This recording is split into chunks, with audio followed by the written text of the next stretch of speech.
just want to welcome everyone to Virtual Dairy Day at the Capitol. I'm Amy Penterman. Together with my husband Sander and our family, we own and operate Dutch Dairy in Clark County, Wisconsin. We milk 850 cows and farm 1,300 acres. My husband Sander is a first-generation immigrant from the Netherlands. We have 5 children, 2 adult children, and 3 elementary-aged boys. I am also proud to serve as the president of Dairy Business Association. DBA is a statewide organization of dairy farmers of all sizes and business models, processors, allied industry partners, and affiliated professionals. It is a unique model for an agricultural group. We are a voice for the industry in Madison, and through our partnership with Edge Dairy Farmer Cooperative, we have a voice in Washington, D.C. also. I wish we were meeting together in person, and I look forward to the day that we can get together face-to-face for our event next year, or possibly even sooner. Thank you for registering and for participating in Dairy Day. I know it's a busy time of year for farmers. Spring planting is right around the corner. It always seems like we have a lot of time, and then all of a sudden the skies open up and the land dries up and it's go time. An important part of our role with DBA is advocacy. Advocacy in front of lawmakers for good public policy that enhances and strengthens the dairy community and rural Wisconsin. This is your opportunity to articulate the importance of our state's $100 billion ag economy, with almost $50 billion of that being dairy. Our goal today is to convey how vibrant and integral dairy is to our state's success. So thank you for your service every day on your farms, and for your service in advocating for the dairy community in rural Wisconsin. Also, thank you to all of our guests, legislators, staff members tuning in from inside the Capitol. Thank you so much for being here. And finally, thank you to the DBA staff, John Holyvote and his team in Madison, and our whole team in Green Bay for their hard work to put this virtual event together. It may not be optimal circumstances, but we are so grateful for our Dairy Day participants and to all those that we will meet later with today. It is a very busy time in Madison at the Capitol, and we appreciate the opportunity to share dairy's story with you. Now I'd like to introduce our first speaker today, Secretary Designee Randy Romanski, to share a few words and welcome us to Dairy Day at the Capitol. Randy has been a partner DBA has gotten to know well, and we are pleased to continue that work with his team again this session. Randy was appointed Secretary Designee of the Wisconsin Department of Ag, Trade, and Consumer Protection by Governor Tony Evers in June 2020. Prior to this appointment, he served as DATCP Deputy Secretary since January 2019 and Interim Secretary since November 2019. He brings decades of experience in government administration and policy development to the department. Randy previously served as DATCP's Deputy Secretary and Secretary under Governor Jim Doyle, working on issues such as farmland preservation, local foods, farm to school, and renewable energy. He has also served as the Executive Assistant for the Wisconsin Department of Natural Resources and Wisconsin Department of Transportation. Originally from Wisconsin Rapids, Randy earned his bachelor's degree in political science from the University of Wisconsin-River Falls and his master's degree in public policy and administration from the Robert M. La Follette School of Public Affairs at the University of Wisconsin-Madison. Welcome, Secretary Romanski. Thank you for being here. The floor is now yours. Thank you very much, Amy, for that kind introduction. I really appreciate the opportunity to join you all today, and I welcome you to Dairy Day at the Capitol. I'm glad to help set the stage before you meet with your legislators to discuss the ways to continue investing in our state's signature dairy industry. I'll start with something we all know well. Wisconsin is America's dairy land. Agriculture, including dairy, is part of our past, our present, and our future. As Amy mentioned, it's a $104.8 billion impact on our state's economy, with dairy alone representing about $45 billion of that. In addition to being a regulatory agency, DATCP is proud to serve as a resource to this massive economic engine. We are committed to working with the governor, the legislature, and you, the industry, to make investments that not only preserve our dairy industry, but strengthen it. That's why the governor has proposed a historic $43 million investment in his biennial budget to support Wisconsin agriculture, including dairy. These days, we often hear about areas where people don't agree. But when it comes to our agriculture and dairy industries, I think there's more that people agree on than disagree on. When I look at DBA's priorities and the governor's proposed budget, I see several familiar themes in areas where there's already common ground. I think and hope that these common areas will be helpful in guiding your discussions as you meet with policymakers today and throughout the legislative process. First, let's talk about trade. Trade is a critical piece of Wisconsin's economic success and the success of our dairy industry. The governor's proposed budget invests in developing our presence in markets at home and abroad. A great example is the Wisconsin Initiative for Agricultural Exports, a version of which the governor also proposed in his last budget and in last year's special session on agriculture. This investment can help bolster international trade opportunities for Wisconsin products, including dairy. Second, I think we can all agree that our state is home to some of the best dairy processors there are. It's critical that we invest in them so that they can help keep our dairy industry at the top of its game.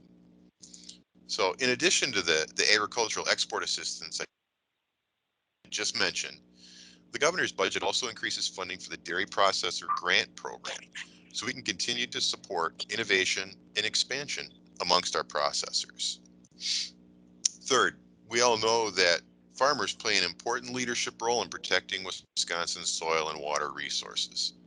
I credit DBA for your leadership in working with Clean Wisconsin, Wisconsin Land and Water, and the Nature Conservancy to try to identify productive solutions in this area.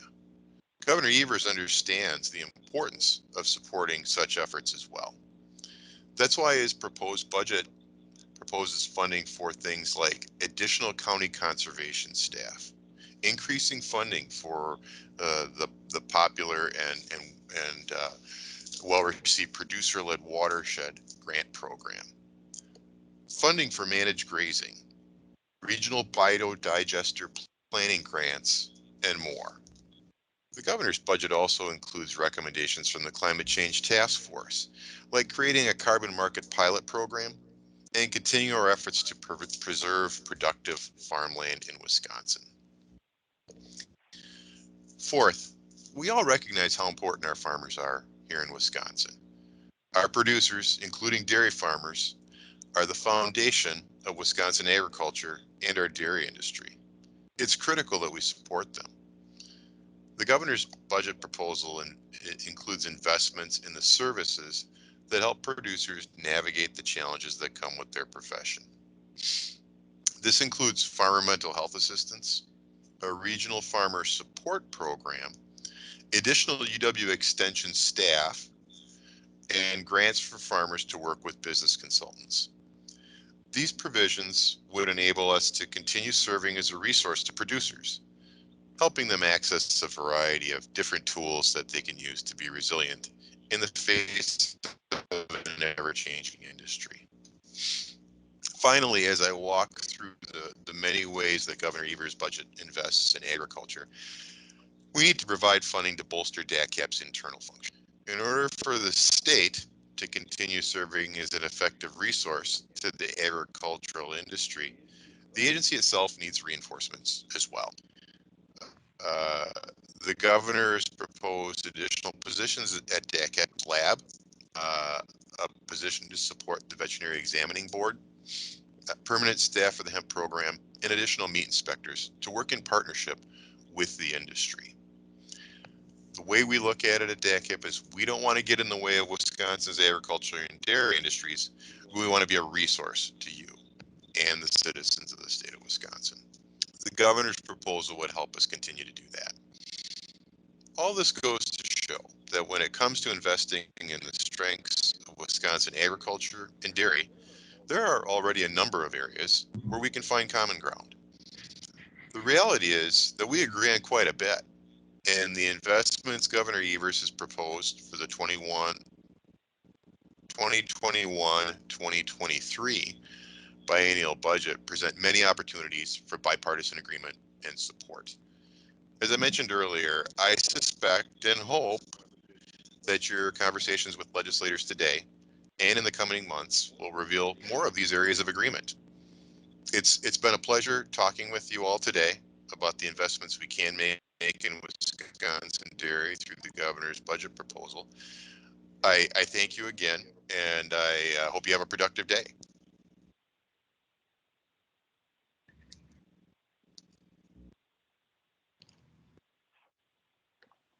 Thank you, Secretary. And now we will turn over to our next participant. Hi, I'm Mike Helwedig. I'm the Associate Director of Government Affairs at DBA and EDGE, and I'm excited to introduce Senator Tammy Baldwin, an important advocate for the Wisconsin dairy sector. Senator Baldwin has been representing Wisconsin in the U.S. Senate since 2013. Before that, she represented the 2nd District of Wisconsin, now held by Representative Pocan, in the U.S. House of Representatives for 14 years, and was in the Wisconsin Assembly before that. Her advocacy for dairy, from being the primary Senate sponsor of the Dairy Pride Act last Congress to ensuring COVID recovery programs work better for farmers, she's a huge advocate for Wisconsin farmers.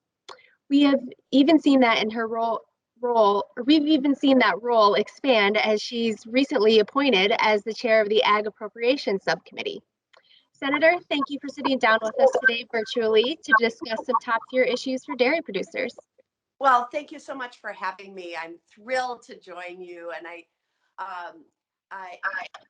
I'm glad that we are figuring out a way during the pandemic to still have this year's Dairy Day go on.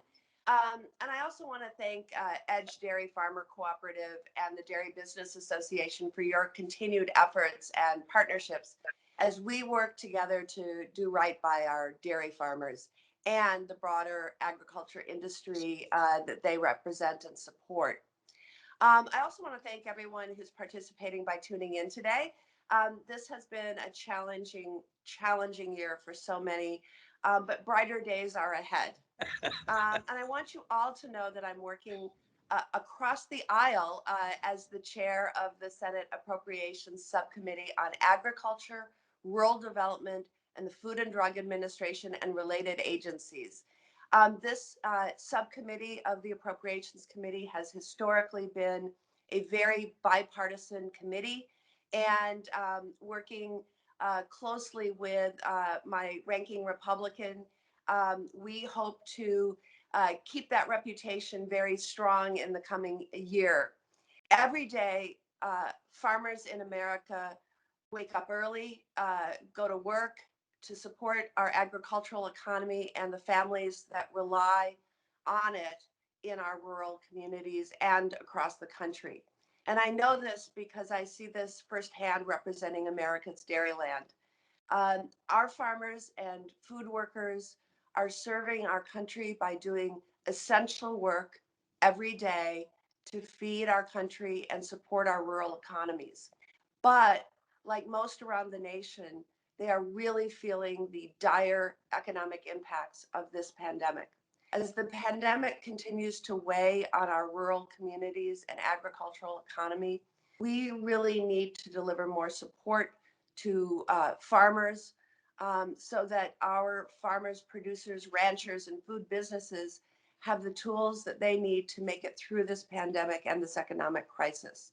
It's time for Washington to work just as hard for our farmers as they work every day. As chair, I look forward to working with my colleagues on both sides of the aisle to support farmers, ranchers, producers, and build a stronger and more secure agricultural economy and get the job done on rural economic development for communities that too often feel that they've been left behind by Washington. I am very much looking forward to our conversation today, And I hope we'll get a chance to touch on pending legislation as well as any topics that are on the top of your minds. So thank you for having me, and let's get to our conversation. Awesome. Thank you, Senator. I'd first like to talk to you about your huge success in getting the Dairy Business Innovation Initiative off the ground. The latest omnibus again provided $20 million for the 3 established regional innovation initiatives. EDGE and DBA were very supportive of this, and we appreciate all your work on it. Would you like to talk about this ongoing effort and what you hope to accomplish with it? Absolutely. And the need for the Dairy Business Innovation Program has never been as great as it is now.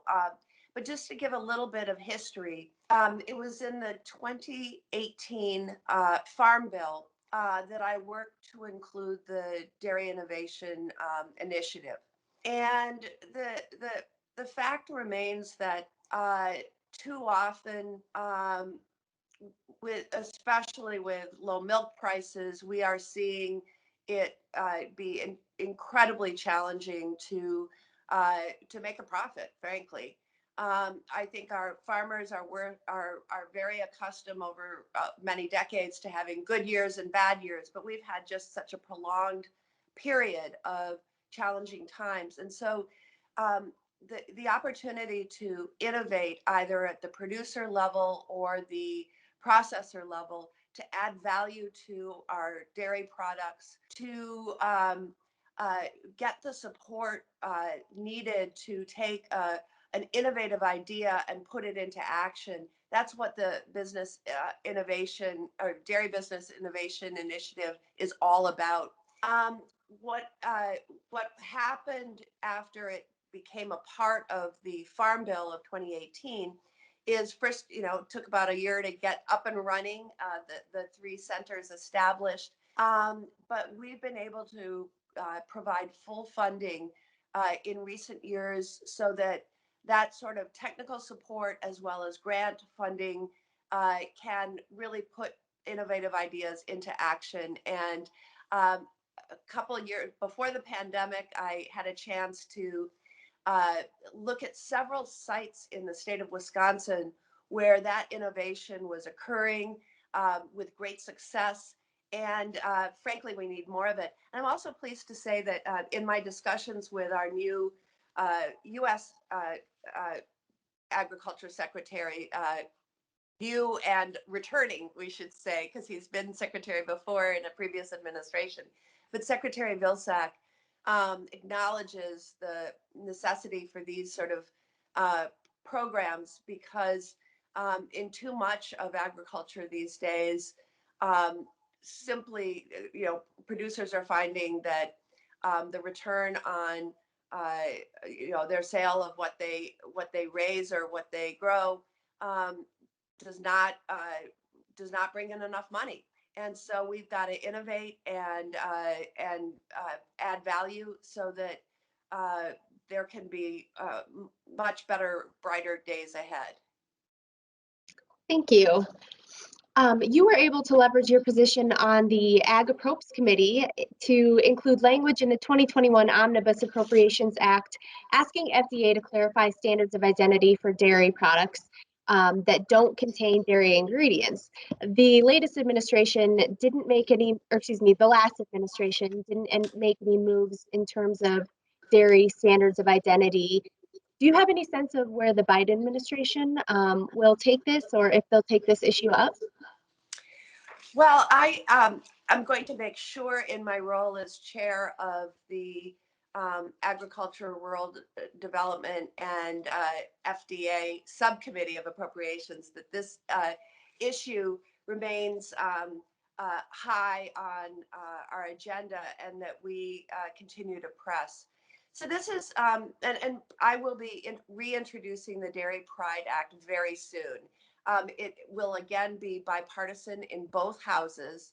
But for those who are less familiar with the Dairy Pride Act and standards of identity, let me just say a few words to put it in the context of what we're trying to do. And then you'll understand how frustrating it is that we even have to do this. But Dairy was one of the first industries to have standards sort of written into federal law. And those standards are standards that our dairy farmers work very hard every day to make sure they're meeting. These are nutritional standards that allow use of certain well understood terms like milk and cream and ice cream and yogurt, etc. And these terms are now being, I'll say, hijacked by things that are not, that don't meet the standards of identity for these products, these dairy products. So you'll see now with great regularity in dairy cases in stores,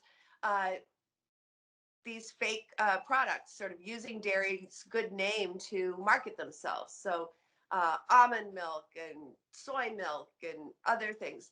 Now, use of the term when it's a part of our law and not meeting the standards that the terms imply actually violates the law, if you think about it. And you know, there's a lot of questions about whether people, when they purchase something labeled as a milk, but it's not, believe that they're getting the same nutritional attributes with that product. And so we have asked for years now the Food and Drug Administration, which regulates these standards, to tell these fake dairy products to stop using the term milk or yogurt or whatever it is. And this shouldn't be a big threat to the other industries, you know, call it almond juice or almond beverage. There's all sorts of things that are not defined in law that describe what these things are. But there's both a real hit that dairy has taken from these fake dairy products, and there's also the concern that consumers are not necessarily aware that they don't have to meet the same nutritional standards that our dairy producers work so hard every day to make sure they're meeting. And so we just want FDA to do its job. There was, you know, a little bit of action and review, but I have spoken now on several occasions with the acting Food and Drug Administrator under the Biden administration. Hopefully soon we'll have a permanent one, and really, really pressing for them to do their job, which is enforce the standards of identity. Thank you so much. We're really excited to hear about the Dairy Pride Act getting reintroduced, and we look forward to working with you and your staff on that. And as I mentioned earlier, you were instrumental in helping dairy farmers access COVID relief funds and making changes so farmers were able to use gross receipts when calculating their PPP loans, even holding informational webinars for farmers. Now you are working to include farmers that are organized as partnerships and LLCs and S Corps. You have introduced a bill on that. Do you know where that bill stands? And feel free to talk about any of your other efforts as far as COVID relief as well. Yeah, and maybe a story helps describe for those participating who, you know, didn't go through the process of trying to apply for a Paycheck Protection Program loan, PPP, as it's called. But and I always like going back on a little history. In previous crises, maybe natural disasters versus well, pandemic could be considered a natural disaster of some sort, but say regional crises, oftentimes farmers would participate in emergency relief programs that were set up and operated by the USDA, obviously having a greater expertise in the structure and economy that, you know, the agricultural economy. This time during our pandemic, there was we stood up a brand new program operated by the Small Business Administration for farmers and other small businesses alike. And granted, I think the SBA had less experience dealing with small businesses that were agricultural related, but that's the approach we took. And I heard from a family farm, a couple in north central Wisconsin who applied for a PPP loan and were granted an $80 loan, 80. That is not sufficient. So why? Because PPP loans were based on one of two factors, either payroll or net profits, net receipts from net profits from the prior year, 2019. Well, we know that many family farms don't have a payroll because it's really the members of the family who work the farm. And we also know that 2019 was a very hard year for dairy and other sectors of our agricultural economy. And so many people did not have net profits. And therefore, between the payroll issue and the profit issue, we're not getting any loans. And I joined forces with John Thune from South Dakota, a Republican. So it was, again, a bipartisan effort to say this is wrong and we need to switch to the gross receipts. We were able to advance that in legislation late last year. However, while it has worked well for some farmers, we have been hitting a wall with persuading the Treasury and the SBA to allow use of this with partnerships. And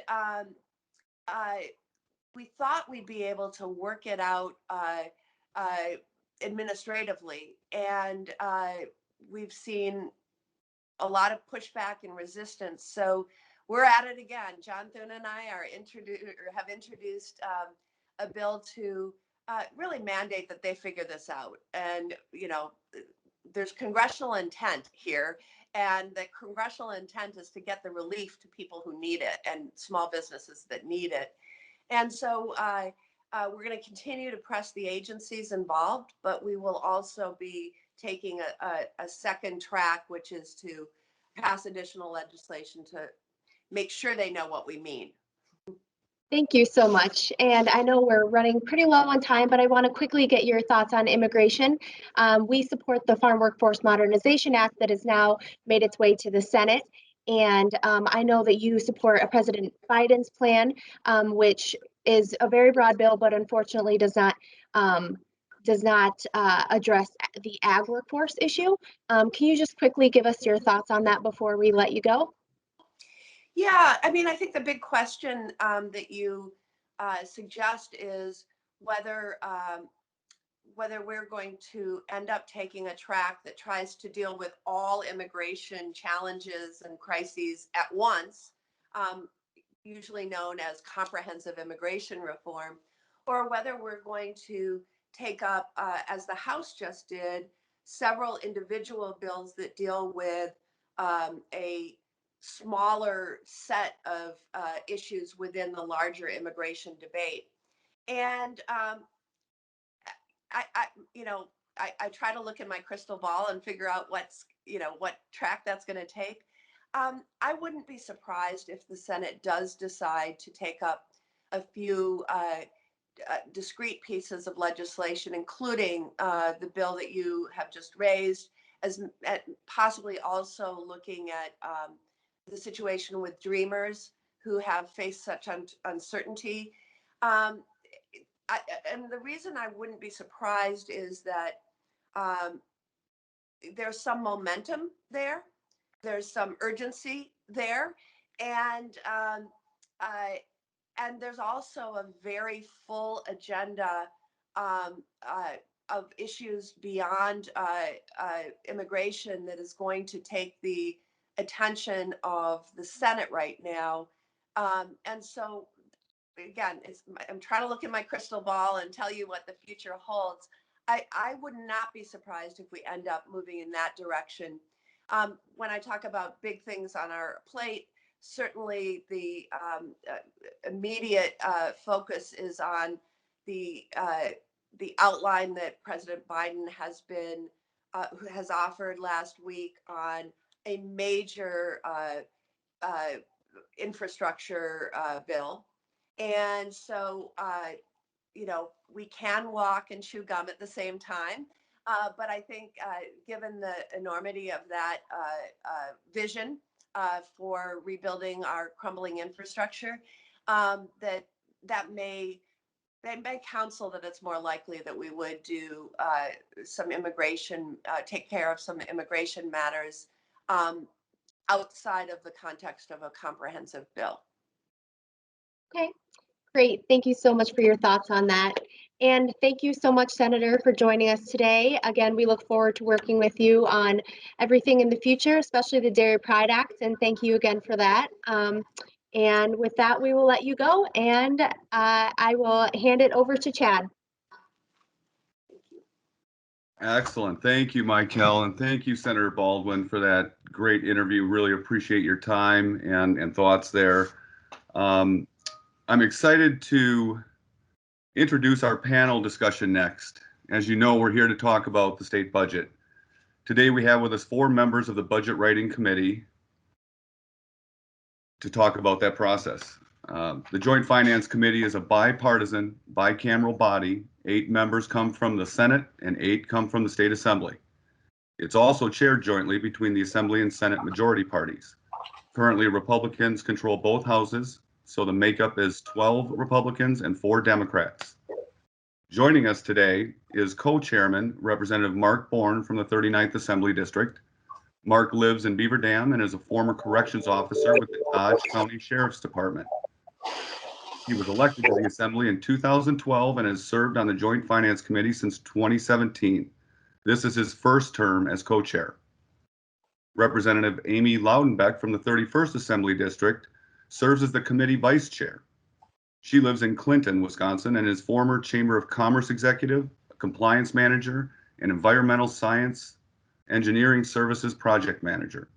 She was elected to the Assembly in 2010 and has served on the Joint Finance Committee since 2015. Senator Kathy Bernier is serving in her first term in the Senate, having served 4 terms in the Assembly from 2010 to 2018. She is a former county clerk and is currently serving in her first term on the Joint Finance Committee. And finally, Representative Greta Neubauer was first elected to the Assembly in a 2018 special election and re-elected in 2020. She represents the 66th Assembly District and lives in Racine. She's a former legislative aide and is serving in her first term on the Joint Finance Committee. Thank you all for being here today. I know it's a very busy day for you all. We appreciate the time it takes to prepare for events like this and the time that it takes away from other important work that needs to be done. We have a diverse panel with Senator Bernier being outnumbered by 3 representatives and Representative Neubauer likely finding herself in familiar territory being outnumbered by 3 Republicans. I think our members will really be interested in how your approach to the committee's work differs between the houses and between the parties. Representative Bourne has a hard stop at 9:30, so I think I want to get started with him. And I know that Senator Bernier is having some difficulties, and hopefully she'll get logged in here and she'll be joining us shortly. So I hope the 3 of you are ready to take up the slack there. Let's talk process. I think it'll be helpful for our members to understand the process the budget goes through before it gets to the governor's desk. In February, Governor Evers introduced a $90 billion budget. Nothing too remarkable about that. It happens every 2 years, except this is the first budget impacted by COVID. We see the effects of shutdowns, broken supply chains, stressed healthcare, and more. However, as we learned when the Department of Revenue recently started putting out projections, our circumstances were not as bad as initially feared. Chairman Bourne, this is your first term as co-chair, but you know how the process works. How has this pandemic impacted, if at all, how you think about and approach the budget process? How do you prioritize all of these issues? I'll ask the panelists to answer this question, but I want to start with Chairman Bourne.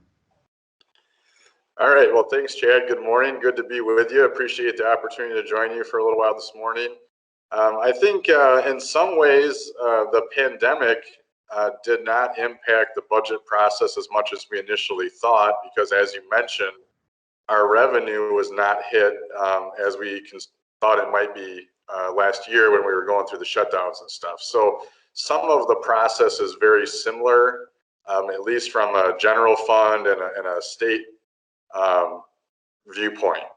The big difference is all the federal funding in response to the COVID crisis. So there's your big difference. That's certainly where we see COVID having a major impact on our state budget process. We're in our, of course, third phase now of federal money coming into the state of Wisconsin. And it's really an incredibly large amount of money. And certainly while it provides opportunity to help us come out of this pandemic stronger, it provides challenges to the budget process to try to figure out where that federal money impacts our state budget, how we can use it best in coordination, you could say, with our state budget to have the best impact on the people of Wisconsin, on our businesses, which are, of course, farms are a major part of that. The aid community is certainly part of that.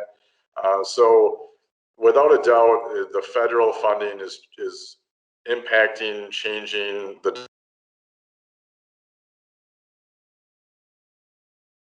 that you see in the COVID climate for our state budget process. Great. And why don't we go to Representative Loudenbeck? Do you want to handle this one next? Give us your thoughts about how this is different than previous budgets you've worked on. I'd be happy to. Good morning, everyone.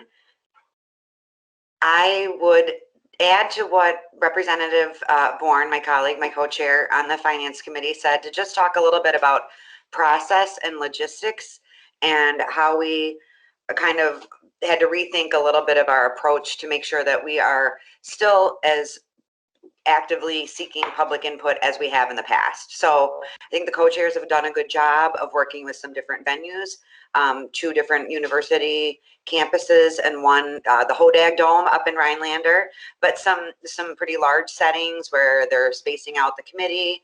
We have already had one of our hearings, and I would say it was pretty similar, maybe a little bit lighter attended, not as many big groups coming in and testifying, but still sending their delegates and getting that information. We're also having a virtual opportunity. And for me, I've had listening sessions in my district like I normally do. I know other members are, but the Finance Committee also has a website where people can upload their comments. We're doing a virtual hearing. So on that, I think there's definitely a learning curve, and we've leveraged our technology quite a bit. And just like in the farming community, I mean, you're trying to look at ways to maybe do things a little bit differently where you can get the same or even sometimes a better outcome, where I'm glad you could still have this conference today. Usually it's a busy time for everyone, and we're happy to run across the street, but really trying to be accommodating to people as well. So I think we can have a similar experience and still, get that input and stay on our timeline, because again, the budget's we're gonna have our biennial budget end on June 30th. We're not like the federal government. We continue at base level if we don't have a new budget by then, but we do want to be aware that we have a timeline and make sure we try to stick to it as much as possible. Great, thank you. Representative Neubauer, this is your first term on the Joint Finance Committee. What are your impressions? And you don't really have other experiences to draw from, but how is this budget working for you, and any particular challenges COVID has been presenting in your thought process you worked through?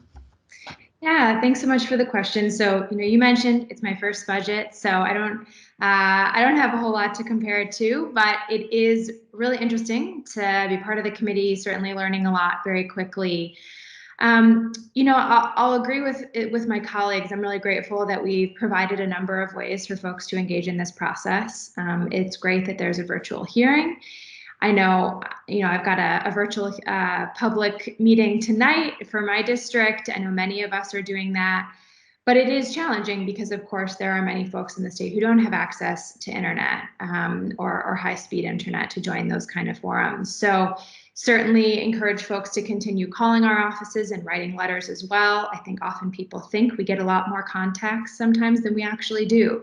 Writing 1 to a couple of letters really can make a difference in this process and how we think about these issues and what rises to the top for us in terms of priorities. So always really encourage folks to take advantage of those opportunities. Of course, you all are here because you know that and you are advocating and you're doing that work. On the policy side, COVID has certainly really impacted how we think about this budget. You know, the federal money coming in is very exciting. Really glad you all got to hear from Senator Tammy Baldwin this morning about some of the priorities she has and things that are coming to Wisconsin from Washington. But that doesn't mean that we can't address the longer term issues that impact all of you and so many Wisconsinites. There are substantive issues that we want to get to in this budget, and I know we'll talk about that a little more, so I'll leave it there. Well, thank you. You all touched on kind of my follow-up question there, which is how do farmers and citizens really engage, and how does that impact your thought process as you travel the state and this year with a new virtual environment? You received the written comments, and how do you weigh those comments and that you hear and that people submit as you go through your issues? Obviously, you've got things pulling you from one direction and the other.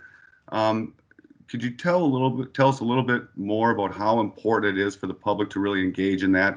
And we can do this very quickly. I think you all pretty much touched on this, but really want to emphasize this point to our members as we reach out to them to come out and talk with you all, why it's important and how you view those comments. And let's start with Amy this time. I'm sorry. Okay, thank you so much. You know, I have the pleasure of living with respect to your members. I have the pleasure of living somewhere that is in a farming community, and so it's not hard for me to get farmer input.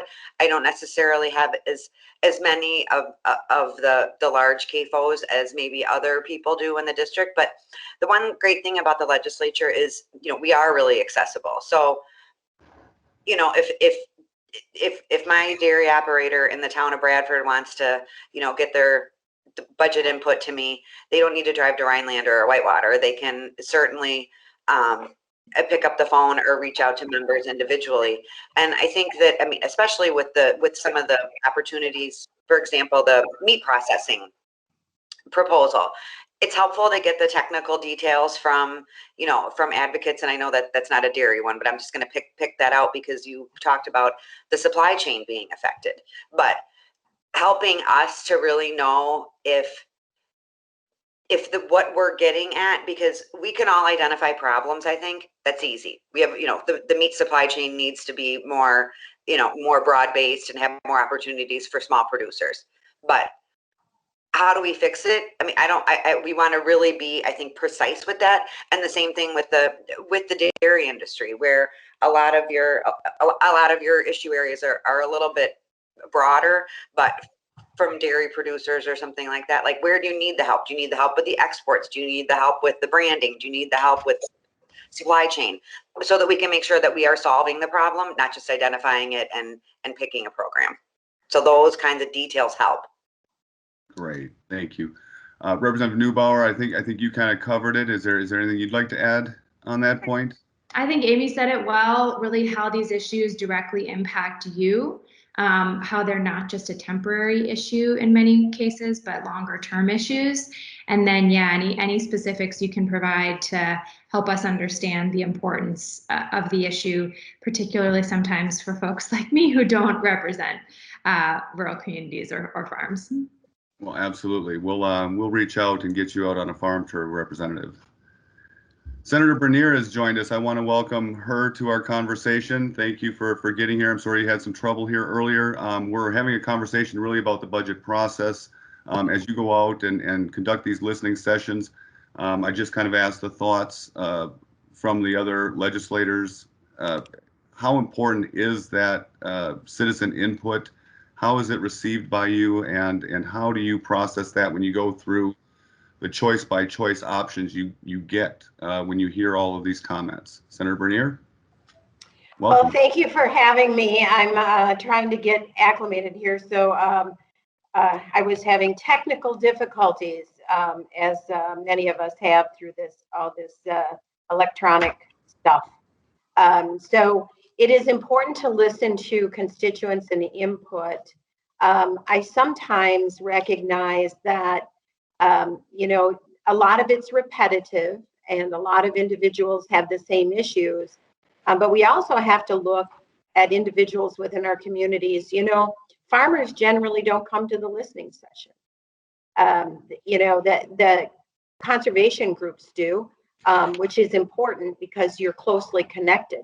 So we listen to them, but if we can get our ag business owners, our dairy farmers, and that sort of thing at the listening sessions to delve into the details of what they need. So in northern Chippewa County, we have a nitrate issue in a number of wells, and the conservationist and the county is trying to work with those farmers to address the nitrate issues. And so when we have farmers come in, because you're not usually there, we will perk up.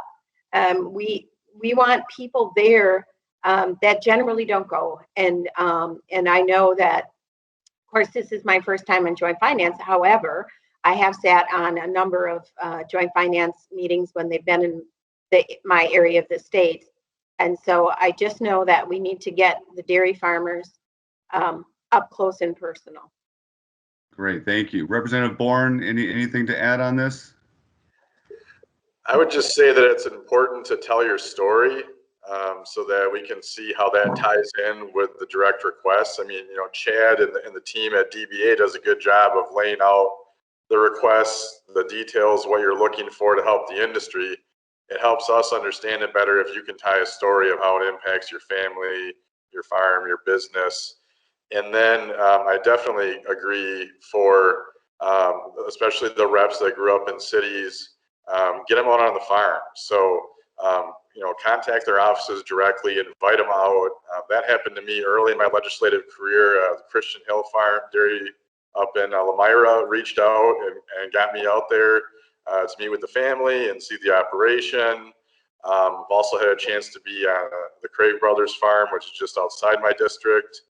And so while I grew up in the city with family members that farmed, they farmed on much smaller farms in the Clyman area. So I really wasn't, well informed on the challenges of these businesses. And so it's important to reach out to your legislators and invite them out. Most legislators are more than happy to do that. We want to learn about things in our district. And so make sure you put those opportunities out there. Fantastic. Thank you so much for that. I want to get into some specific questions we have regarding the budget proposal and some provisions that we're keenly interested in. Two specific proposals I know our members want to hear about are the Dairy Innovation Hub funding and the Dairy Exports Initiative. Both are included in the governor's budget. Will these priorities be included in the legislature's budget?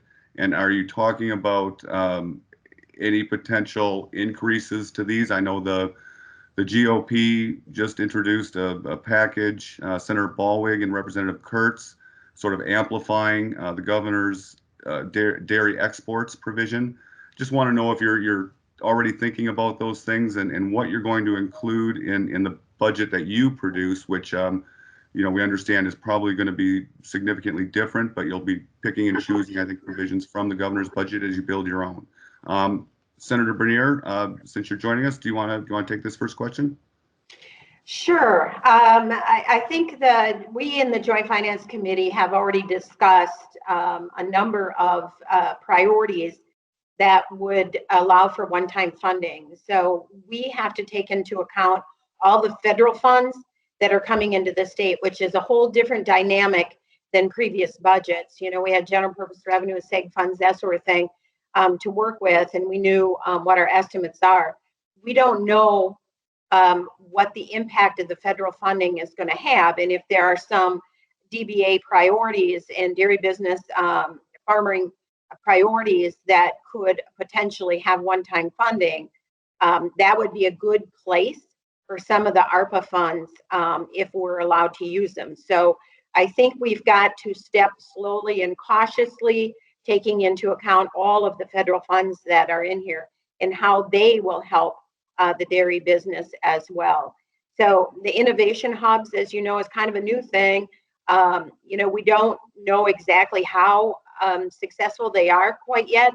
And of course, with COVID-19, that has really slowed everything up, I'm guessing. For me, I can only speak for myself. I think the Dairy Hub innovation should be continued, and we need to, continue to support that program and see where we're at once we get back to normal. Great, thank you. Representative Neubauer, do you want to field this question? Again, we're talking about the Dairy Exports Initiative and the Dairy Innovation Hub as part of the budget. Yeah, absolutely. Thanks so much for this question. I am absolutely in support of both of these proposals and hope that they are not one-time money, but that they are consistent and that we can make this commitment now and going forward. The governor's proposal, $7.8 million in funding per year to focus on research, make sure that Wisconsin retains its place as a global leader, help drive innovation and economic growth in our state. I think it's really an important policy and absolutely will be advocating for it in this process. And then the Wisconsin Initiative on Agricultural Exports, you all probably know, it provides $2 million over the biennium for DATCP to establish and administer this program to make sure that we are doing what we can to export the state's agriculture and agribusiness products that support you all. So this is something I'm definitely in support of. I think, you all have told us that you need these kind of programs. The governor listened, we listened, and I really hope that they make it into the final budget. Thank you. Chairman Bourne, I know your time is coming up here soon, so I want to get your input on this question, please. Yeah, obviously we haven't been able to discuss in great detail exactly, every item in the budget yet and where it fits into the total spend that's available. So I can't say for sure what will happen with these two projects, but I do know that they both have support in our caucus. Obviously, the hub, the innovation hub, is something that we did last time, and I think there'll certainly be interest in continuing it. I definitely do not view either of these as one-time things. I think these are, things that we want to invest in the industry. That's why we created the innovation hub. I don't think that this would be something we'd be looking at as a one-time thing. And similarly with exports, we know that this is an area as a leader in the industry that we need to do better in and get more of our products in Wisconsin out into the world. And so I hope these are priorities, and certainly they'll be part of the discussion. It's just with the budget situation, there are always a lot of great programs that, if you could consider them individually, you would do them all. When you consider the group and what the total spend is at the time, to be responsible with the taxpayers' dollars and not recklessly overtaxing and things like that, like we saw in the governor's budget. We'll have to make choices, but I'm certainly, again, like the senator said, personally, I'm hopeful that these two are things that we can make choices to continue to invest in. Super. Thank you so much for that. Representative Loudenbeck, you were on Joint Finance with Representative Bourne last session and heard a lot about the Dairy Innovation Hub and its particular importance on those 3 UW campuses at River Falls, Platteville, and Madison. And, this is just getting off the ground, and we've had the first report. We think there's a bright future here and certainly positions Wisconsin and the dairy industry as a world leader. What are your thoughts about the Dairy Hub and discussion, the $7.8 million now into the second year and ongoing funding, plus the dairy exports or the ag exports now provision? Can you talk a little bit about that too, your thoughts? Oh, I think you're on mute, Amy. Got it. Thanks. So to follow on what the co-chair was saying, he said it well, I think, when if we had to choose, pick each of these individually has merit, but when we look at the whole package, there is definitely a process that we go through kind of internally within our assembly caucus, our assembly Republican finance team, our stakeholders. And so on something, I think we took a big kind of leap of faith doing the Dairy Hub. I think it was important to kind of, if you might remember, and this is kind of inside baseball, but a lot in the beginning, it's kind of looked at under the UW system, and then it was kind of competing with other UW system interests. And then when we took it out and looked at it under the Department of Agriculture or ag interests, it really stood out as a shining star, where it was a little bit overshadowed, I think, by other priorities in the UW system. Now that it exists, I think it's important to show value. I really do. I think the report is helpful, but for me, I kind of need a little bit more, because when we look at the staff that we added, and I'm just being honest, so we can work well together on it, because the highlights are good, but if I have to explain to a colleague of mine who maybe isn't from an ag area or doesn't, just thinks that the days of great dairy have come and gone in Wisconsin, because that's a fair point, where this is kind of the situation, but what are these nutrient management and water quality people doing compared to the county conservation staff, compared to the UW extension staff, compared to the producer-led watershed grants? We want to make sure that you really highlight what this means long term and show the value added. So I think it's in the mix. I don't want to stop something that we just started, but I think showing value is going to be incredibly important, and showing your ability to pivot, because obviously we had some supply chain issues, even just with straight dairy last time, where it's not just about innovation. It's, okay, how do we go from school little boxes of milk to jugs of milk? Because we couldn't seem to do that very quickly. So how do we pivot and use that center for good, for being nimble and responding to consumer needs and feed the world? Yeah, no, absolutely great. I really appreciate the frankness and thoughtfulness in putting that discussion forward. Obviously, the Dairy Innovation Hub's early in its lifespan here, and we want to be able to show that value, and certainly knowing how you feel about that, I think we can certainly target toward that. So thank you for that. I'll move on to our next question. Representative Bourne, I think we're coming up close on your time. I'm happy to thank you and for stopping in as you could. Very much appreciate it. Have a great rest of your day. And again, thank you for participating with us. Thanks for having me. Take care. Thank you. So thank you three for sticking around here. I know that the chairman had some other prior commitments, and we were really happy to have him here for a half an hour. So I'll move into my next question here. Last session, the legislature left a lot of unfinished business due to COVID-19 pandemic shutting down the Capitol. In February of last year, the Assembly passed a whole host of ag-related bills, water quality bills, that the Senate was unfortunately unable to finish. Many of those same or similar proposals were incorporated into the governor's budget proposal this term. Items like funding for producer-led watershed grants, creating a conservation grant program to support those farmers looking to transition to a more environmentally sustainable agriculture practice, and funding to support additional UW Extension specialists, county agents. These are important issues for farmers. Our members face increased environmental and societal pressures, and they want to be part of the solution when it comes to a clean environment. Do you support the inclusion of these proposals in the budget? And is there any other unfinished ag-related priorities you'd like to see included, or that you might already be working on? Representative Loudenbeck, why don't we start with you, as you are now the senior member here as the co-chair? Okay. Well, I can tell you, I think the producer-led watershed grant has shown a lot of success. I think the county conservation folks in my community are well leveraged. I also think extension is well leveraged, but I think it depends on where you are. So I'm answering a little bit of my own question about why are each of these individually important, because relationships matter, and some producers may be more comfortable going to the county or the UW extension compared to going to DATCP or to the DNR for advice. And so I think we want to have options and have expertise available.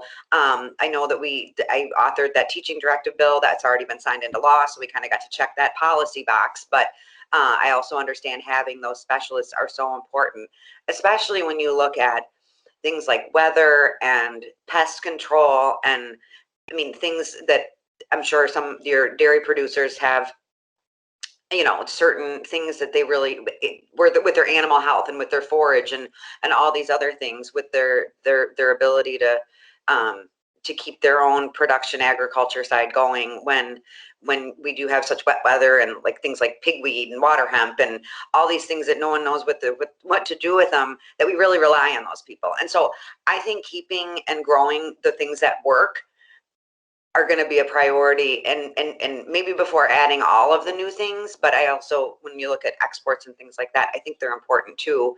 I think we have to be do a little bit of everything, but we're not going to be able to afford it all. So let me follow up real quick. Do you think that these are budget provisions, or would you like to see these reintroduced and go through the whole legislative cycle again? I think that is kind of, yeah. You are asking kind of the $1 million question. I mean, literally, but I think it's important to give these bills an opportunity to get, to remind people. We have new members all the time, so remind people why they're important. But I mean, the budget is where we spend a significant amount of state resources. So I think that we have to kind of go both tracks. Okay. And see what happens. I mean, that I really do. I think that at this point, and that's what my advice would be for really any idea, is if you can get it in the budget, great. If you can get your bill passed, but if it costs money, it's going to have to come back to us. And so it's still going to kind of end up in the same, in the same context of getting that support. Super. Representative Neubauer, I have the same question for you. I want to talk about a little bit about the bills that were passed last session in your House. Didn't get across the finish line in the Senate, but they're coming back. Are there features in that package that are of particular interest to you? Obviously, we've got a lot of environmental cleanup bills. We had some well testing, well remediation bills. Of that package, are you comfortable with that being in the budget, or would you like to see that kind of go through that legislative process again? Yeah, thanks for the question. I am just wanting to get these bills through. We saw very broad bipartisan support last session. We know the serious urgency on these bills. Frankly, I think it's really shameful that we didn't get these passed last year. And I just want to see them get done. So I am hoping that we will move them forward through the budget process. It's what we're focused on in the Capitol right now. We need to make these put these principles and these policies into law, get these resources out the door. I'm feeling ambitious with this budget. I am really hoping that we can accomplish a lot. As you mentioned, there's significant water quality provisions. I'm really grateful to you all, to DBA, for working with CLEAN, Wisconsin Land and Water, Nature Conservancy, to really build that coalition and make clear how many folks across the state have an interest in clean water.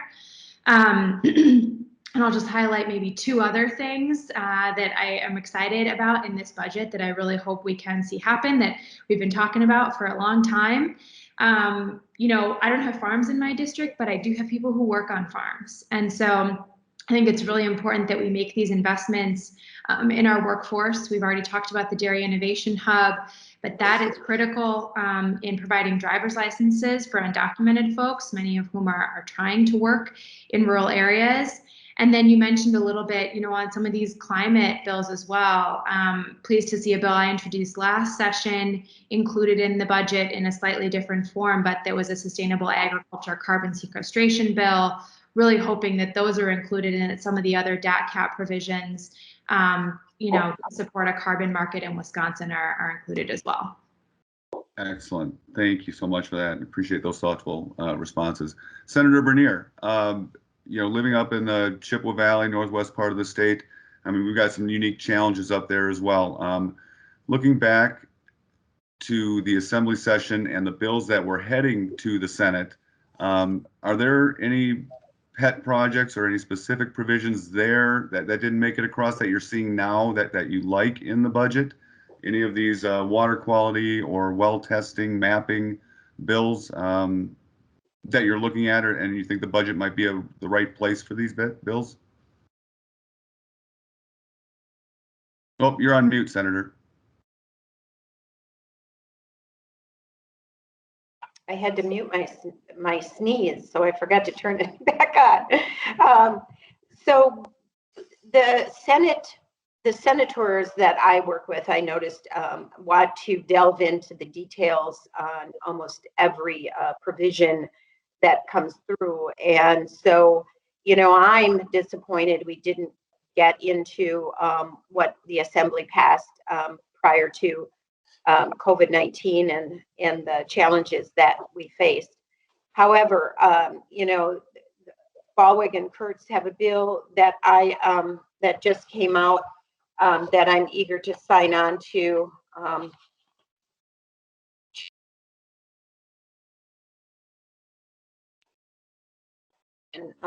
LRB 2219. So that's, you know, those are good bills. I suspect that most of them will come through as separate bills. However, you know, as Amy pointed out, we've got to delve into the detail and get the priorities into the budget. And one of the considerations is the line item veto, of course.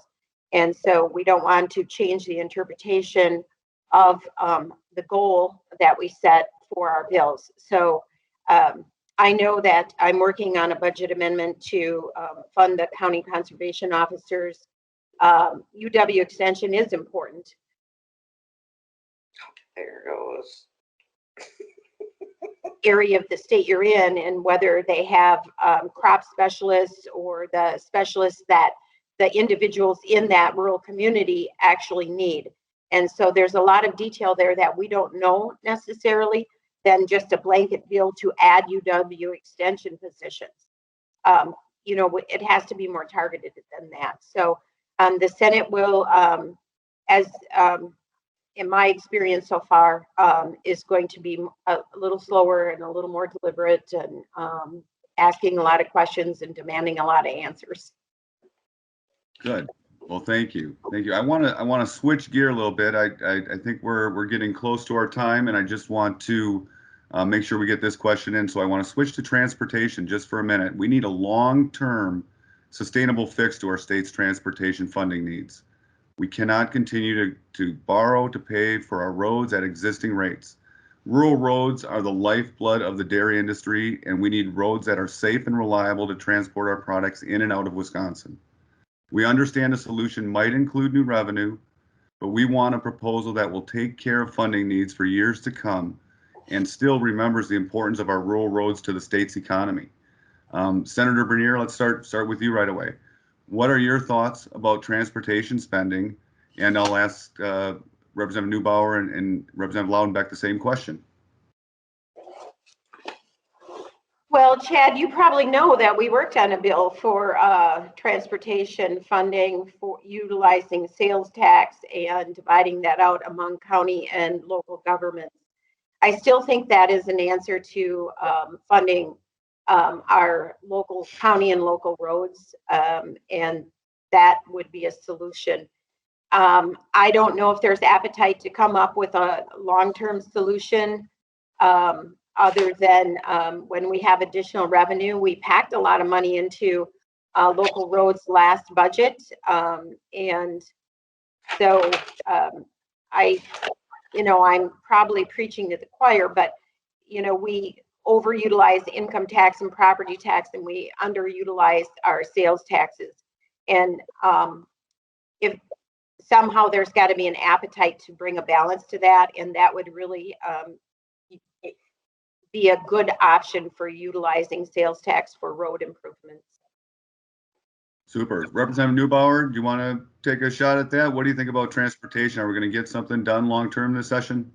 I hope so. And I think to your point, we do need to think about this not just as a right now problem, but think about the long-term solution. And so certainly open to looking into various ways to raise revenue in a sustainable way.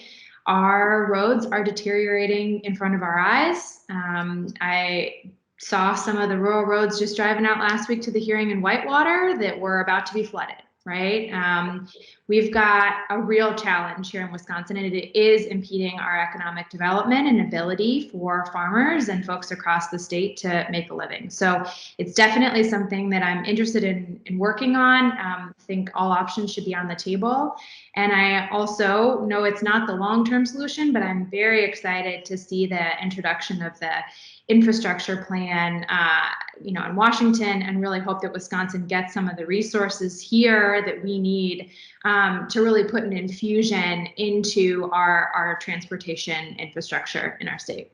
Yeah, it sounds like that we're going to have another significant amount of federal resources coming in from that infrastructure plan federal.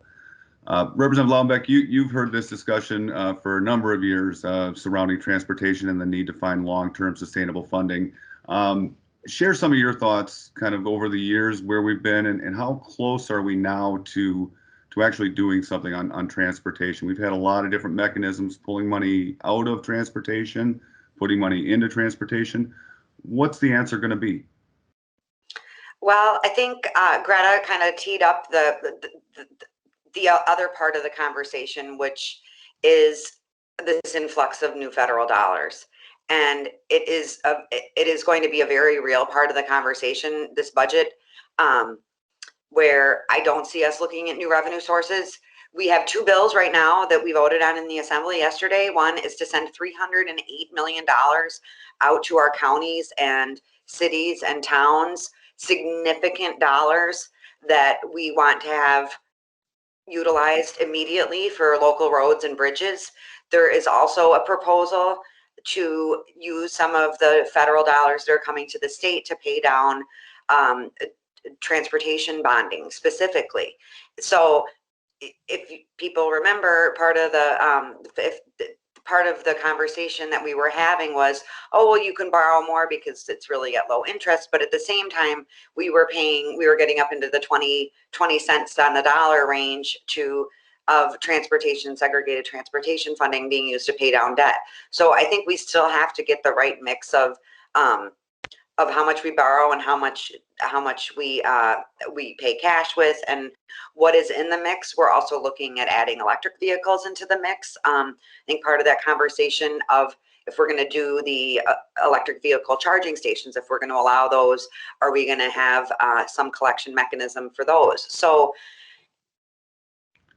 I think while we can say everything is on the table and be honest about it, I think that long term we should be looking at all these things, but this is not the budget that there is going to be a bunch of new transportation revenue coming in light of the federal dollars. That's just my opinion, but I think we should keep talking about it and keep pushing that money out to the locals. We've got a lot of interstate projects like the I-39-90 corridor in my district that have been on the needs list for a long time, and they're finally reaching completion, which should hopefully free up some money in other areas of the state. Well, thank you for that. And yeah, we can always hope that this is going to be the cycle where we do that, but certainly there's some new challenges thrown into the mix this time.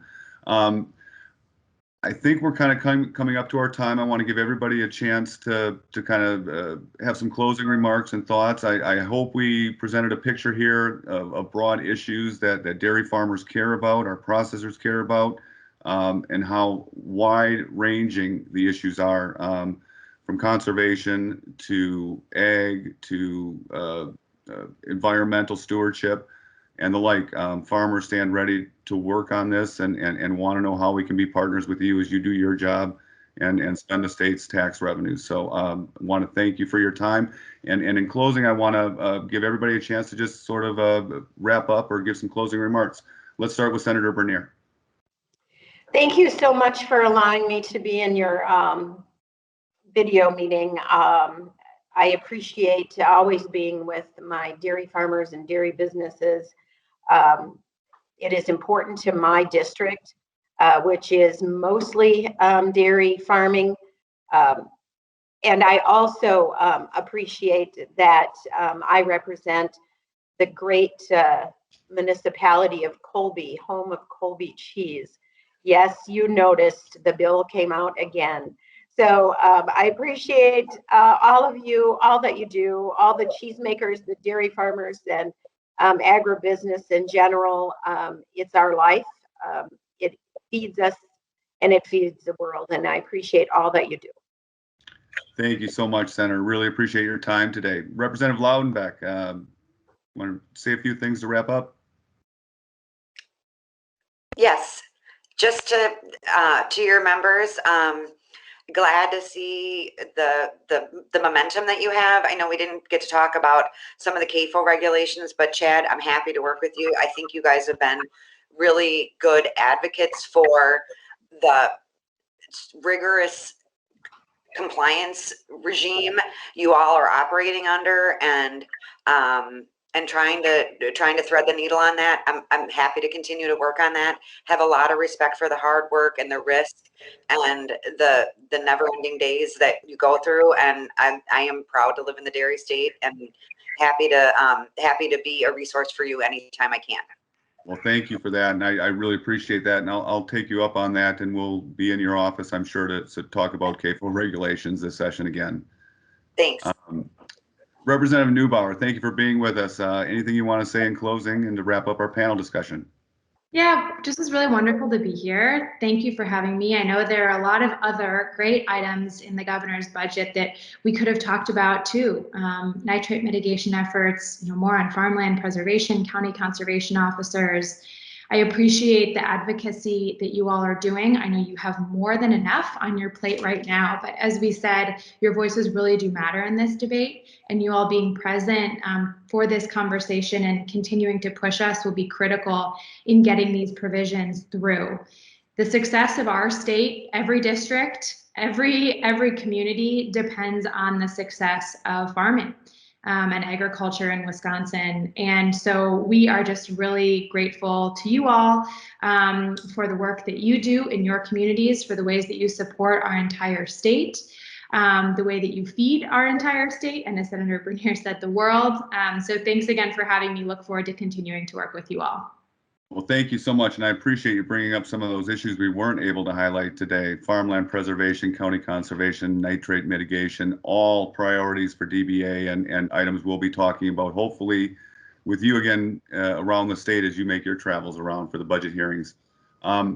With that, I want to thank all of our panelists, Representative Bourne, who had to step off early, Senator Bernier, Representative Neubauer, and Representative Loudenbeck, all members of the Joint Finance Committee, all hardworking state lawmakers and clearly getting ready to go back to work here after this meeting. So thank you all for joining us today. With that, you are free to drop off, but we really appreciate your time today.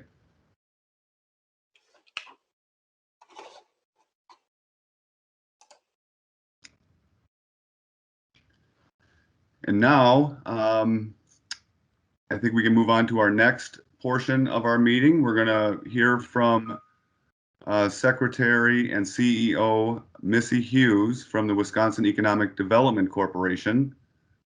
Missy is the Secretary CEO of our lead economic development organization. Before joining WEDC in October of 2019, she was the General Counsel and Chief Mission Officer at Organic Valley. Her previous positions include Associate Attorney at the firm of Holland and Hart, where she practiced in the area of natural resources, construction litigation, and corporate business transactions. She served on the boards of the Environmental Working Group and the Organic Trade Association, where she was a 3-term board president. The U.S. Secretary of Agriculture appointed Secretary Hughes to the USDA Advisory Committee on Agriculture and Biotechnology in the 21st Century. Secretary Hughes received her Bachelor of Arts degree in Political Science from Georgetown University and a Juris Doctorate degree from the University of Wyoming College of Law. Thank you so much for joining us, Secretary Hughes, and welcome to Dairy Day at the Capitol. I'll turn it over to you for your remarks today. Welcome. Great. Thank you, Chad, and good morning, everybody, and thank you so much for having me here today. I'm really excited to share some information with you. As Chad mentioned, I came from Organic Valley, so I spent 18 years prior to coming to WEDC working for the Organic Valley Cooperative of Farmers. And, we have 2,000 farmers all around the country, but most importantly, 450 farmers in the state of Wisconsin. And so, as I was given the opportunity to come and work with the governor and work with the state on economic development, it was really with dairy and rural Wisconsin in mind. I thought, okay, maybe I can go and try to help and serve in some way that will support rural Wisconsin and continue to support dairy in Wisconsin. So, you know, as I started my role in October of 19, began to really understand the whole of Wisconsin's economy beyond agriculture, which I was fairly familiar with. And lo and behold, just a few months after starting, the pandemic hit and, you know, things started to shut down. So at WEDC, we've been really involved in the recovery effort and trying to help especially our small businesses and our rural communities survive and be able to come through the pandemic. We were involved in deploying over $240 million worth of the CARES Act funding to 65,000 businesses all around the state. And we were really focused on those small businesses that you'll see in your rural communities, the Main Street businesses that just really needed help in the face of the shutdown, in the face of things, you know, folks not walking up and down main streets or going into cafes or restaurants, because those small businesses, like our farmers and like our farms around the state, are the backbone of Wisconsin's economy. And so we needed to always be thinking about those. And I can say that every time I talked with the governor, every time Secretary Romanski talked with the governor, we were talking about the economic impact of the pandemic on our rural communities, on our farming communities. And so it was really critical that we had those conversations, and the governor was always interested to know and eager to begin the process of recovery. So that's really where we are today, really starting to move forward on recovery. And I was able to listen in some of the panel discussion, and obviously the stimulus coming into the state is a main focus of a lot of conversations right now. But at WEDC, we're really thinking about the economy as a whole, and what have we learned through the pandemic that are opportunities and continue to be challenges. And, you know, one of the things that we're really looking at is that a healthy economy involves much more than just having jobs. It involves being able to have the infrastructure to get to work, whether it is roads, as you all were talking about, or broadband. These are really critical things, childcare and healthcare.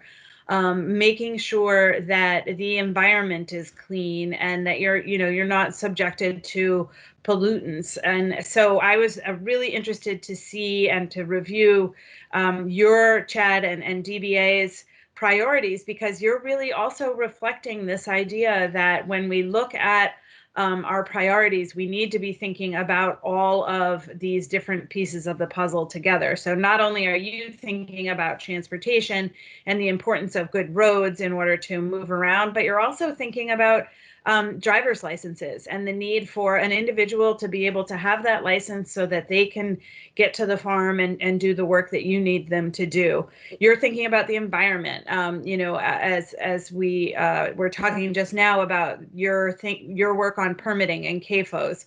You are considering that, and you're thinking about how can farmers and the state and concerned citizens all work together, and that's really critically important. I know the work that you've been doing on that is really important. You're talking about education. You are looking at making sure that dairy research and development at our UW system is invested in and thought about. So all of these are really examples of how we need to be thinking about growing a healthy economy. And as you go forward in your work in the next while advocating for your pieces, I would really always tie those things to the economy, because it's really critically important that we understand that all of these pieces of the puzzle are important to Wisconsin's economy. And dairy, of course, is one of our biggest drivers, and we need to be thinking about how to support dairy. So since I've been at WEDC, I've been anxious to find projects to work with dairy on. And, you know, I continue to think about that, and we continue to find those opportunities. But I thought I would give you a couple examples today of specific things that we're doing at WEDC that have dairy in mind. First and foremost, we are working on the Office of Rural Prosperity. So last January, in the governor's State of the State address and in an executive order following that, he created the Office of Rural Prosperity and the Blue Ribbon Commission on Rural Prosperity. And the Office of Rural Prosperity lives at WEDC. And the goal of that office is to create a one-stop shop for communities, for businesses, for farms, for processors all around the state to be able to come into the state government and say, okay, we need help accomplishing this. And then the office's role is to go back out to the rest of the state government, which can at times be difficult to penetrate, and make sure that the resources are there to help with those kinds of projects, and the technical assistance, whatever it is. So we've been working on the Office of Rural Prosperity, but we've also stood up and worked with the Blue Ribbon Commission on Rural Prosperity. And the governor appointed members to that committee, and the intention of it was to really recreate what you see in a rural town. I live in Southwest Wisconsin, and I know that when there's a community challenge, when something needs to happen, we all sit down at the table, and you'll find at that table a farmer, a teacher, a banker, a lawyer, you know, whoever has the capabilities and who is ready to dig in and help. And that's really what you see on the commission, is really a group of community members from all around the state who are working together and having really good conversations. So we had listening sessions throughout the year, and I really encourage you to take a minute and look at the Blue Ribbon Commission's report, because it was comprehensive and really based on the conversations that they were able to have all around the state virtually. But we were able to really have good, fruitful conversations, and the commission is eager to continue their work. And so, you know, we should think about how we can connect the Dairy Business Association with the commission, and think about having conversations there. And then I have just a couple examples of ways that we've actually really worked with dairy in my time recently. In the last couple of months, we approved an industrial revenue bond up in Northeast Wisconsin for $34 million. And the goal of this revenue bond was to assist in the production of natural gas from manure digesters. So this is really groundbreaking technology that we were able to support, and we'll be able to see how we can move natural gas from those anaerobic digesters through the pipeline and get them get that gas into the marketplace. And it's something that we've seen happening in California on the dairies out there, and it's something that we need to be thinking about in Wisconsin. And, you know, a real value add potential, and also an environmental challenge that's being addressed. And so we were really excited to be able to be a part of that and to help make that happen. And, you know, we're looking for those places where we can really provide resources and support in that innovative way. And so we're excited about that. Another thing that we're doing right now is we're working directly with a dairy processor in Southeast Wisconsin who's having workforce challenges. So at the plant, they're having challenges with getting the workforce that they need. And so we're diving in and working with the tech college there. We're working with the workforce board. We're working with Department of Workforce Development to really understand what kind of support can we bring to make sure that our processors around the state have the workforce that they need. Everyone is having challenges with workforce, but we're taking this as a real challenge and a specific example where we can get in and really help. I tend to think that workforce is a very granular issue. We need to, you know, be very tactical about it. Doing things at the million-foot level might help, but I think also really digging in and understanding what can help. That processor is also raised some questions about the energy production that they have and the sustainability of, not necessarily the sustainability, but the reliability of that energy production. And so we're reaching out to the providers there to make sure that we are tying together and getting that business's needs addressed. So I'm excited about that, and I think that's a real tactical way to be helping make sure that we solve challenges that our businesses are facing. The last thing I just want to touch on, and it was touched on in the previous panel, is the dairy export bill. That has connections between WEDC and DATCP and is encouraging those connections. So we're looking at that bill. I want you to know that we already work very closely with DATCP.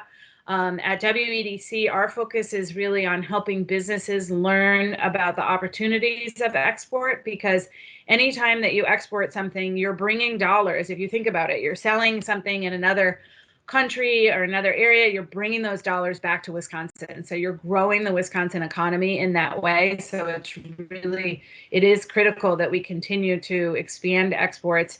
And we need to be thinking about, and we are thinking about, how can our expertise in trade missions and things like that lend support to DATCP's work in supporting dairy exports and all of our agricultural exports. So we're looking at that, but regardless of what happens with the bill, we will continue to work very closely with DATCP. Secretary Romanski and I tend to get on the phone just about every 2 weeks, like, hey, I need to check in with something on you, and we end up talking for about an hour because we do have so many issues that overlap, and that because of my background in ag, we have the opportunity to really think innovatively about things. And I would encourage you all to think about that connection and think about how can we do better with DATCP and WEDC at the table and do better by dairy for that. So that's just a quick summary of what we're doing.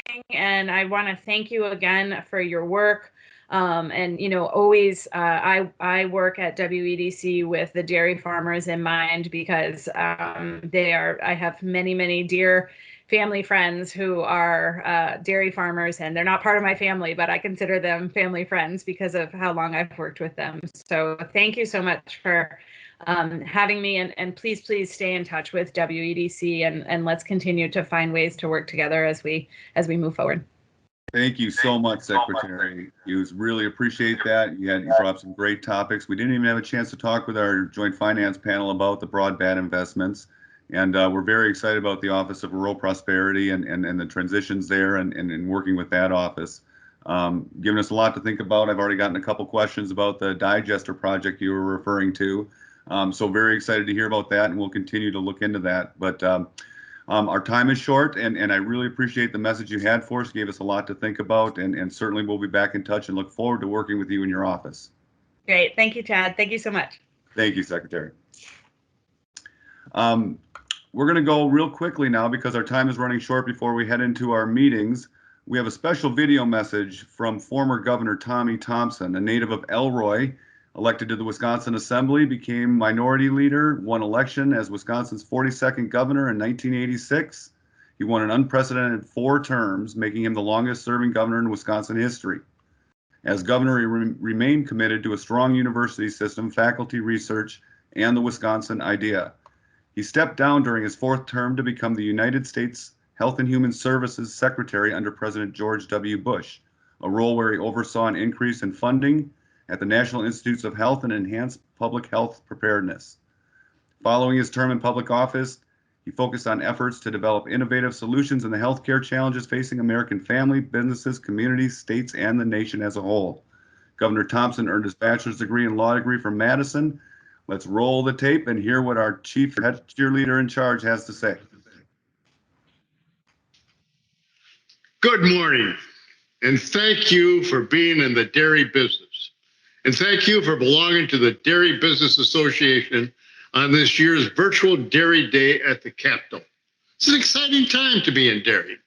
And I can remember back in 1999 when I was governor, and the Dairy Business Association was an idea that was fostered in order to create opportunities for larger farms to be able to grow in the dairy business and to expand. And you have all done that. And I am so proud of each and every one of you. And I'm very happy that I was part of that growth area when you started up in 1999. I also am very happy of the fact that you're part of one of the best industries and the most important asset in the state of Wisconsin. The Dairy Business Association was founded in 1999, and you continue to grow and expand. And thanks to all of you are members. And please know today that you're at the Capitol and you have a job and responsibility. You're there to represent dairy and to educate legislators. And of course, that's very important. That's democracy in action. And each of you have a small, but I think a very important role. Dairy, as I've said, is a $45.7 billion asset, industry, economic development in the state of Wisconsin. And of course, we set up at the University of Wisconsin, as you know, 3 colleges, Platteville, Madison, and River Falls, to promote dairy and do research. And that, of course, is up for renewal at the legislature, and it's doing extremely well. Coming up with research on how to be able to deal with production, be able to come up with how do we take care of diseases, how do we make more productivity out of our cattle, and how do we do it in a way that's going to help dairy industry, but also make sure our cows are protected. I'm a farm boy, as all of you know, and I just am so proud of what you're able to do. The University of Wisconsin, where I'm the president of right now, I want us to be able to solve your problems. And so just when this terrible pandemic hit us, I set up a testing program. The state of Wisconsin now, at the university, we test over 1 million individuals since I set it up in September. And now our individual positivity rate is down below 0.5%. It shows the University of Wisconsin is leading. If you want to be safe and healthy, be on one of our campuses, one of our 26 campuses. Second thing is when we needed help in our hospitals and nursing homes, I asked the nursing students and the nursing deans to get involved, because I want Wisconsin university system to be the problem solvers for Wisconsin. And then, of course, when we started to set up vaccinations, I volunteered, and we have vaccination sites now on most of our campuses. So you can go in and get your vaccination. And please do that. When your time comes, please go in and get vaccinated, because we got to beat this insidious disease. What I'm telling you is I want the new University of Wisconsin to be able to be the university that you can take a lot of pride in and know that that's there to solve your problems in the dairy industry. You know, problems, wastewater, your manure, how are you going to handle it? How are you going to be able to reuse it? Let's use the university and find ways in which we can do that for the good of the state, for the good of your industry, for the good of the country. And I also want to find ways in which we can be able to recycle manure and be able to use it back not only on our land, but in other products. And that's what the University of Wisconsin and the research we're doing on all of our campuses is noted for. I also put in the budget a water initiative that should be the most innovative water initiative in the country. It's going to be set up at the University of Wisconsin-Milwaukee, but all 13 universities are going to be able to play a part of it. I also wanted to do something in the biennial budget by putting in 20 new individual agents, agricultural agents across the state. Growing up in rural Wisconsin and on a farm, I know how important the county-based positions, extension outreach specialists really are. And I decided to put in 20 new individuals that's going to be added to the complement we already have. And so use them. That's what they're there for. Use them to help you in your business, in your dairy industry, and be able to help grow dairy. When I come back next year, I want to appear in person. And I want you to be able to come up and say, we got the budget passed, we got new agents, we got the dairy initiative going in River Falls and in Madison and in Platteville. We're educating people to come into the dairy business as farmers, as helpers, as leaders, as researchers, and we're going to be able to do it. It's a great partnership between the UW system, our ag schools at Madison, Platteville, and River Falls, some of the best ag schools in the country. And they are your partners. They're there to help you. So let's grow this wonderful, tremendous industry called dairy into something that everybody in the country and the world takes pride in. And of course, our cheese is the finest in the world. And now we want to make sure that we expand our dairy industry and make it profitable for all of you, but at the same time, do it in an environmental way that's going to take care of wastewater, be able to take care of groundwater, be able to help improve the environment and the economy and conservation. That's our responsibility as dairy farmers. And we can do it because we're the best. We're the best dairy farmers in the country. And we know how important water is. We know how important the land is in conservation. And we know how important our cows are.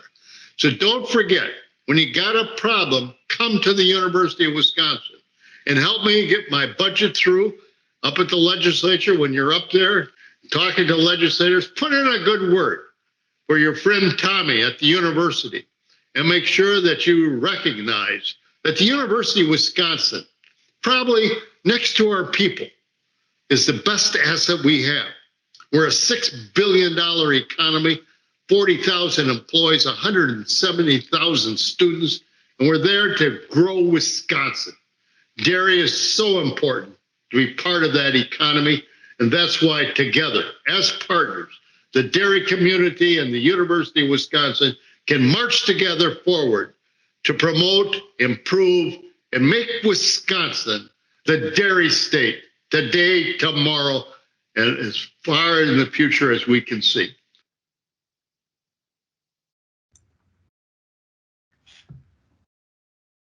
Well, that was great. Thank you to Governor Thompson, the UW system staff for preparing that warm greeting and message. I want to turn it over to DBA Government Affairs Director John Holyvote. He's going to walk us through our issues briefing ahead of our meetings. And I see he's already tuned in, so I'm going to turn it right over to John. Take it away, John. Yeah, thanks, Chad. I appreciate it. And Rebecca's going to bring up our slideshow here so everyone can work off the same thing. Just as an initial matter, we're going to talk a little bit about what these meetings are going to look like and how they're going to be structured. Obviously, it's a little bit different this year, but the process is hopefully going to be fairly smooth. We're all going to be gathered in this room together as we are now. And then we're going to go into breakouts for each of the meetings, which will last about 25 minutes. So starting at 10:30, we'll break out into the first group. All groups, and hopefully you all received emails from us with information about your breakouts. They're going to have either 3 or 4 meetings running until either noon or 12:30. And at the end of those meetings, we'll have the chance to come back briefly here for some closing remarks from Chad and I. But otherwise, for those especially who end early at noon, you're welcome just to go on and get on with your day and have lunch and do what you need to do for the rest of the day. But you just basically sit here and we'll move you around as needed. So it should be hopefully fairly low impact. If anyone has a problem, let us know. All of you and your teams, you've been partnered with at least one DBA staff member, a DBA Edge staff member. So you've got somebody there kind of being your chaperone as you go through these folks and helping you along with the process. Normally we'd have leave behinds, right? We'd give materials to those offices. So those same documents that you all received in advance.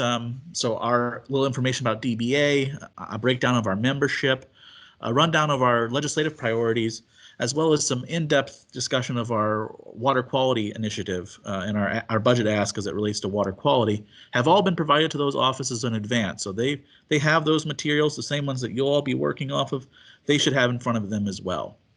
The main things to keep in mind when you're in those meetings, though, and we heard already from the folks on the Joint Finance Committee this morning when Chad was talking with them, make it personal. We want to, we can talk all we want about the policies we have in mind, but they want to hear from you how it applies to your operation. So you're going to see we have 7 things listed, and we're going to go through them here in more depth on what we'd like you to bring up. Don't feel like you have to reach all of them. You only got 25 minutes with those folks.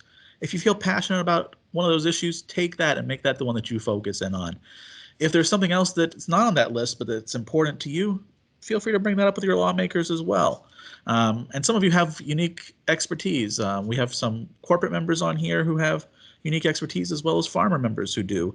And you guys can share some perspectives on some of these issues. For example, some of you might work in the digester space. When we talk about clean water and things like that, it'd be great for you to be able to directly relate that to your business and some of the things that you've seen in the field.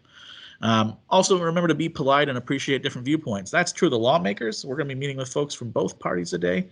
They may not all share the same views as us, but we want to be respectful of their position. That also applies to some of your fellow group members who you might have difference of opinions with.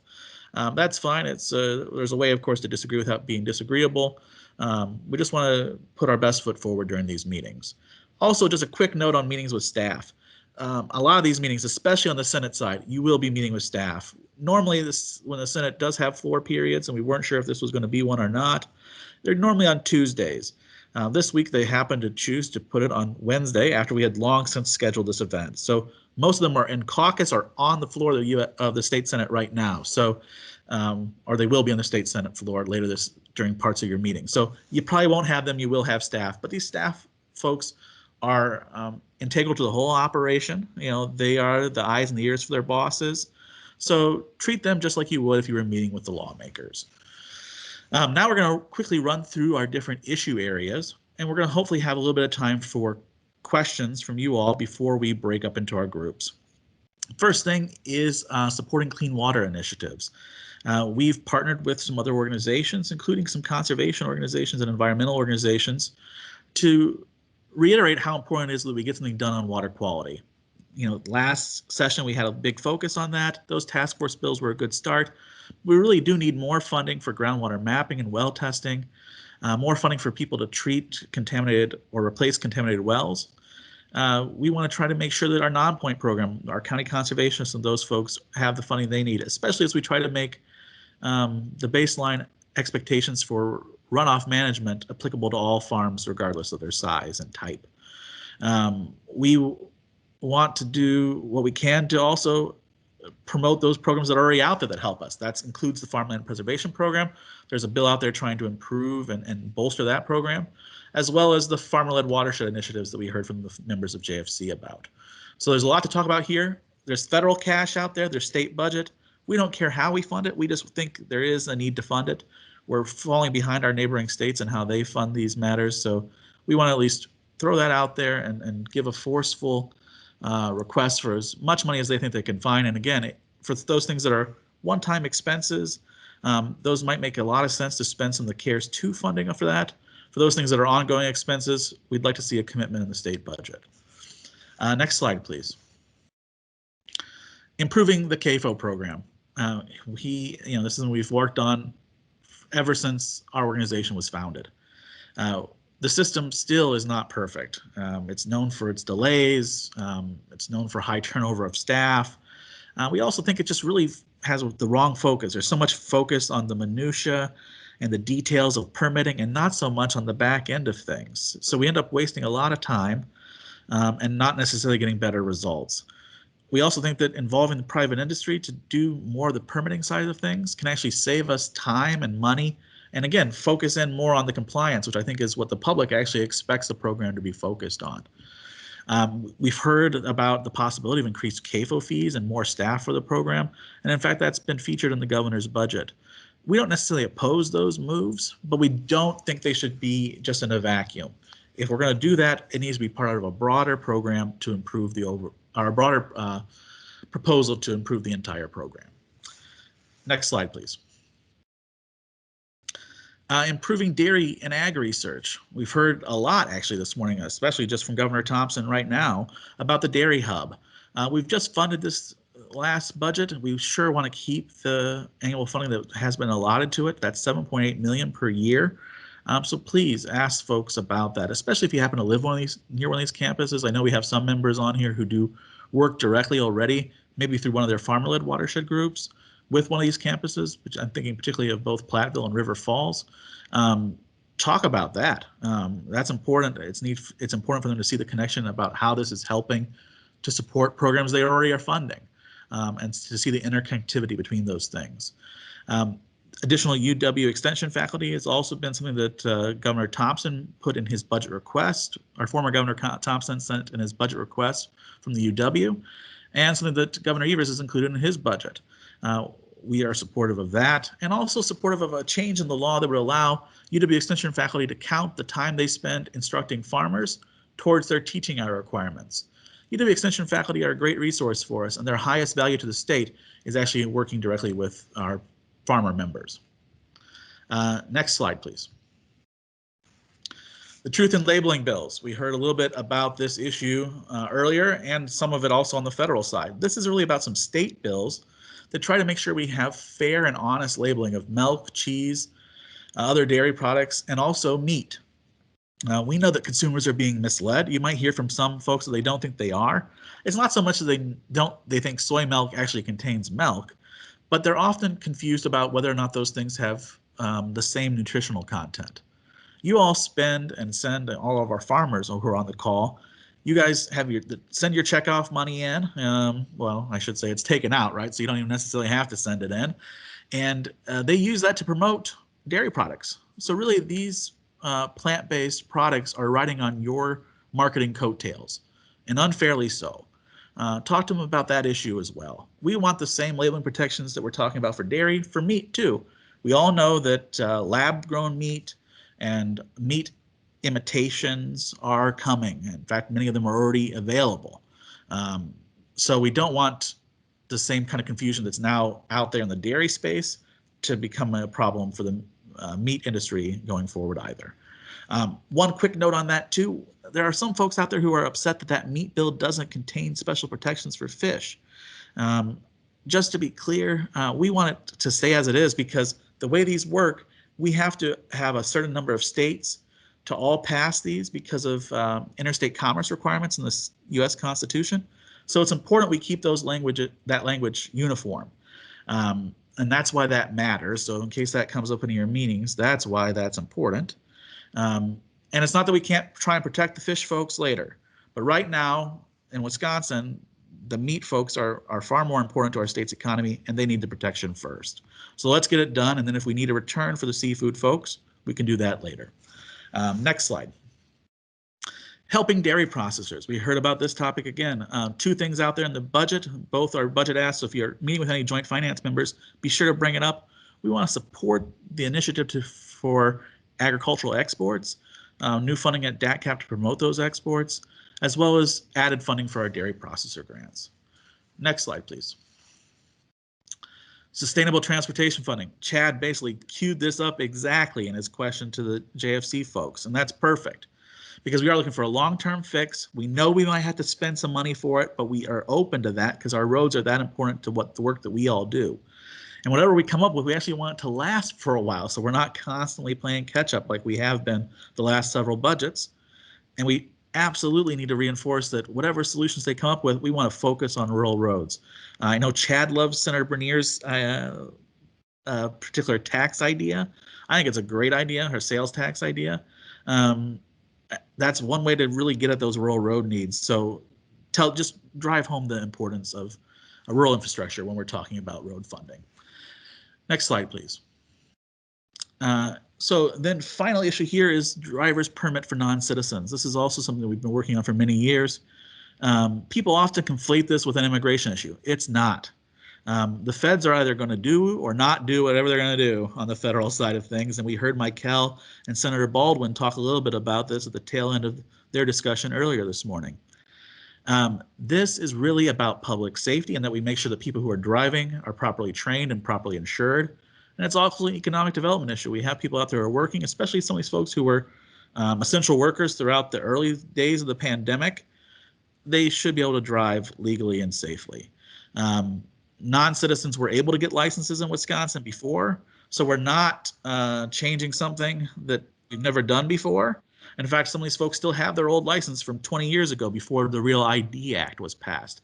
That's what changed this. It's not an immigration thing at all. And many states, now 16, have already acted on this in a bipartisan fashion. So Republican-controlled states, Democratic-controlled states, as well as the District of Columbia, have all already passed this. It's time for us to join them. So I'll stop there. If I can have the slide advanced one more time, because I really want to just thank all of our tremendous sponsors who've made today possible, and also thank all of you for taking time out of your day to join us in this effort.